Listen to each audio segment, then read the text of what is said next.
Supreme court ने साबिक़ वज़ीर-ए-आज़म इमरान खान की ज़मानत के केस में बड़ा फ़ैसला सुनाया है।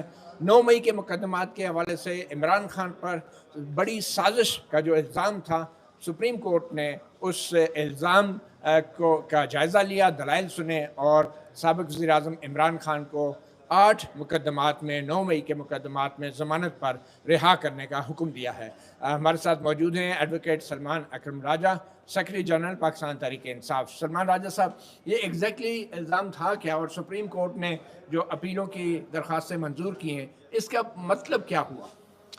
देखिए, खान साहब पे इल्ज़ाम ये है कि 9 मई के हवाले से वो एक साजिश तैयार करने के जुर्म में मुलव्वस थे और उस साजिश की कुल गवाही जो इस तमाम अरसे में सरकार हासिल कर सकी है या पेश कर सकी है, वो 2 पुलिस वालों का बयान है। एक कहता है मैं चक्री में कहीं खान साहब के करीब आके खड़ा हो गया और उनको मैंने कुछ कहते हुए सुना। एक कहता है कि मैं ज़मान पार्क उनके ड्राइंग रूम में किसी तरह दाखिल हो गया और वहाँ वो मेरी मौजूदगी में एक साजिश बन रहे थे। तो मज़ाक़ खेज़ नौइयत की ये गवाही है। अब इस गवाही के अलावा कुछ भी नहीं सरकार के पास, इस्तग़ासे के पास। अदालत ने आज सिर्फ ये पूछा, जिस चीज़ पे गौर किया अदालत ने, कि और लोग जिन पे साजिश का इल्ज़ाम है 9 मई के हवाले से, उनकी ज़मानतें हो चुकी हैं। उसमें सेनेटर एजाज चौधरी